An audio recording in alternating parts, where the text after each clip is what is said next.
Hello everybody, and welcome back to Magnolia Ridge Farm and Gardens. My name is Krista if you are new here, and I'm so glad you're here. So today we are actually talking about two soups. I have done a previous soup video, and I think it was 3 of my 4 top soups or whatever, but today I want to do 2 quick soups. We are in the middle of October.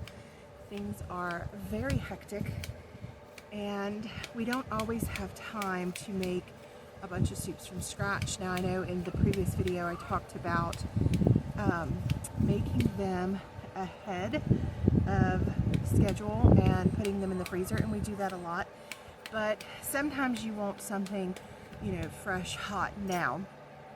And also sometimes you want something really cheap, and that has been the case this week. The temperatures are starting to cool down, and I was actually in the mood for soup, but not the ones I had. So I went ahead and recorded these videos, and so what we are working on right now is a vegetable beef, and the base of what I'm doing is super simple. And I hope you can hear this, by the way. I decided it is such a gorgeous day that I was going to come outside and sit, and I'm blocking the sun with my umbrella, but I had to pull the umbrella down. So I've just got the narrow little umbrella because it is so windy out here. But I'm not really hearing anything through the microphone. So I'm hoping that you guys can hear me very well. You may even be able to hear, I just heard bagpipes from the neighbor. I think they're practicing bagpipes. They've stopped now, but they may start again. I don't know. It wasn't bad though. And then as you can see, I've got my farm behind me. So you can see a little bit of the gardens back there. There's a chicken tractor with nothing in it. And I know there's 1 or 2 chickens out because I hear one. She's sitting below the deck just clucking at me. So anyway, what we're starting with is a base that you can use for so many recipes, for soups, for spaghetti, for all these things. And I am doing the method I did a few videos ago where I let the crock pot do the work for me. That has saved me so much time.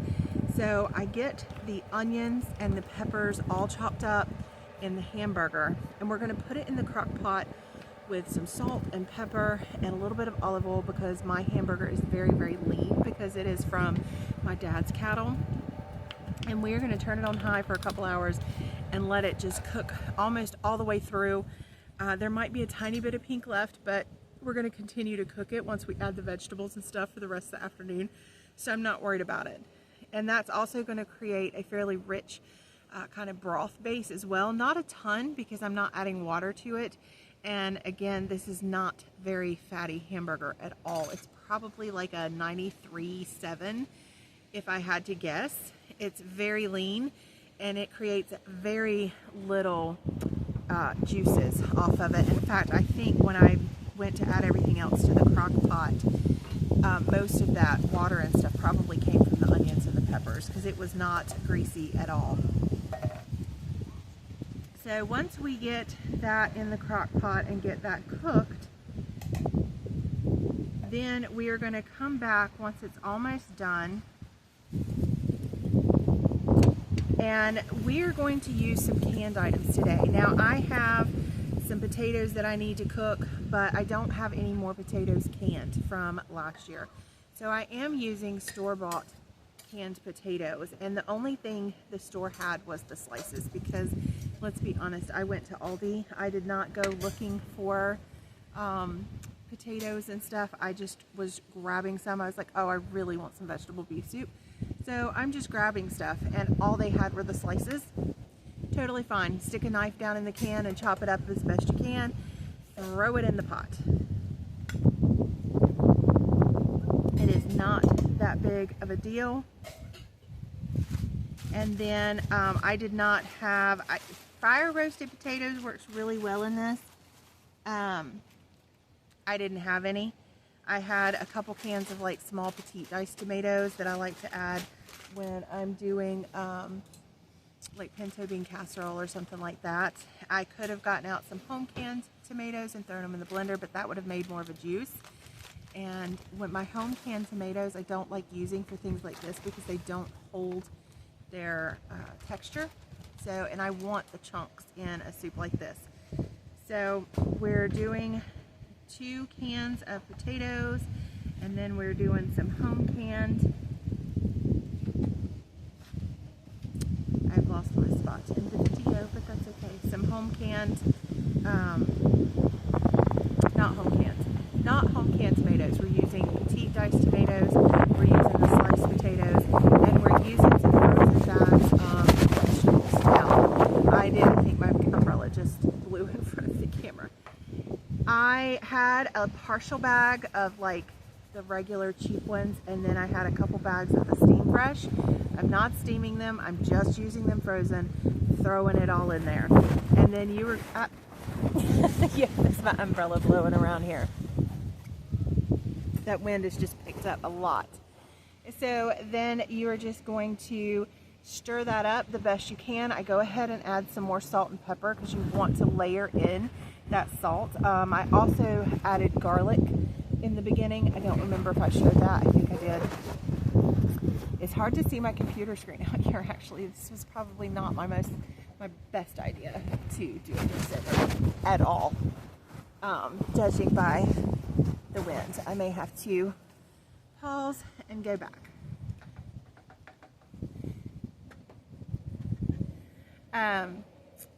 But then you're going to top it off with just some tomato juice. This can be home canned tomato juice, or this can be tomato juice that you buy in the store. And a lot of this was store-bought today. So you can mix and match with what you have and get the ingredients that you don't have. I like to cook everything from scratch, but it doesn't always work that way, okay? I mean, it is what it is, but you can do everything from scratch. You could use completely home canned tomato products like vegetables, mixes, or all. I have done where I went in the pantry and just grabbed corn, peas, beans, green beans, and potatoes right off the shelf and put a jar of each in this. And then I've done it all from the store way back before I was getting our own meat. So we've grown our own meat off and on through my whole life, but there have been some years where we didn't have it. We didn't have cows ready, or whatever. So it's the easiest thing to put together, whether you do it from scratch or completely from the store. Either way works.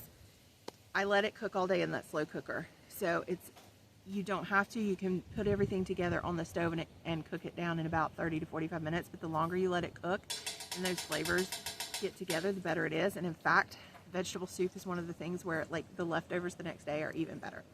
The next one we're going to do is probably the fastest soup on the planet. And as much as I love my roasted tomato basil soup because it's completely from scratch and it's like all this yummy goodness, this tomato pumpkin soup comes together so fast.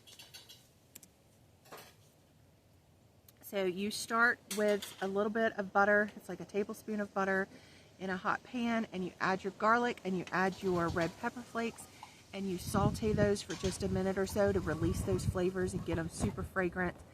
And then you come back in and you add your tomato paste, and you stir that around and get all that garlic goodness and butter mixed in with your tomato paste. And then you add your you add your pumpkin in. And I have the recipe over here, so let me make sure I don't forget anything, because I'm watching this as I go, but I think my timing has gotten off.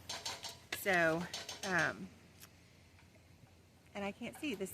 Totally was not a good idea to do this out in the sun today. So maybe if I did it earlier in the morning, it would be a better idea. But right now, it is not a good idea.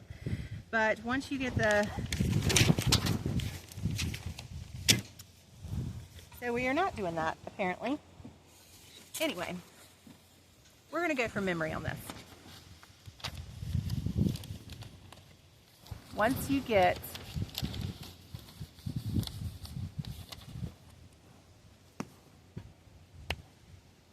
your tomato paste and your pumpkin added in, a little bit of salt and pepper, you don't need a lot, then you're going to add in, get it all stirred up, whisked together, and then you're going to add in some Parmesan cheese and some chicken broth, and then you're going to let it cook for about 25 minutes.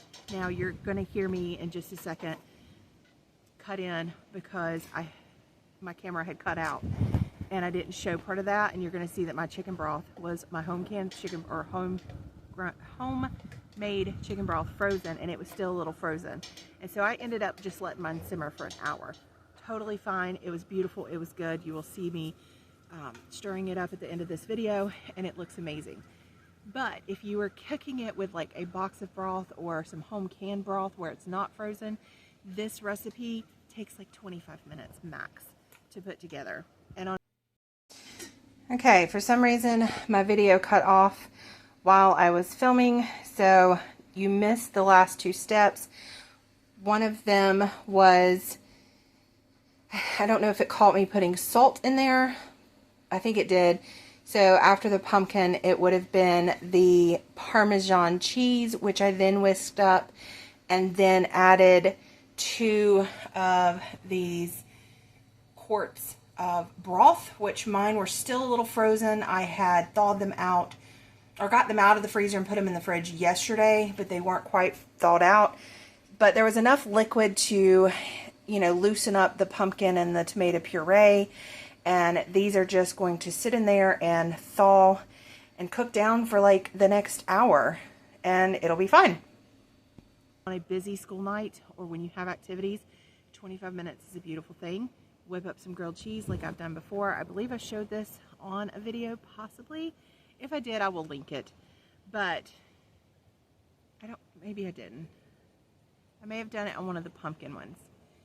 But this is what we were having this week. We were having a lot of soup and then salads, because that was all we had the capacity to do this past week. We had leftovers. One night I pulled out chili that I had made from the basement. If I have made a video of that in the past, I will link it here. And we had it over baked potatoes. So it was, you know, sour cream, chili, cheese on baked potatoes. That was a night. Vegetable soup was a night. Tomato soup, grilled cheese was a night. And then 2 nights were salads. So these are quick, home cooked. A lot of the ingredients are from the farm. Meals that anybody can do, whether you have a farm or not. You can do this. Anyway, I know this was a very quick video today, but I definitely wanted to get something out and show you 2 of my current favorite soups and what we're doing. And I hope you have a great day. And as crazy as this voiceover was, I hope you did enjoy a look at the farm on this pretty fall day. So we'll see you next week. Have a good one.